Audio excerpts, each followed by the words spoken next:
If you continue to print with a Canon ink cartridge that is running dry, this will result in substandard image quality and may damage the internal printhead. It is suggested to install a new cartridge immediately after a depleted cartridge is removed from the printer. Leaving cartridges uninstalled for long periods of time may result in drying of the printhead nozzles, leading to improper print output, including missing colors or lines. White streaking or banded output may be visible in documents or photos. Continuing to print might not clear up the clogs due to the dried out printhead nozzles and may not correct image artifacts in printed output.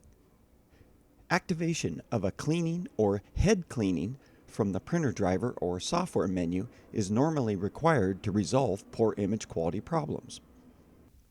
To determine which color is causing the issue, you may also need to run a nozzle check or color test pattern. Test prints are designed to fire all printhead nozzles and will help you identify which color is out and sometimes will aid in printer recovery. To prevent black and color clogging issues, it is recommended to print at least once per week, as this will help maintain wet printhead nozzles.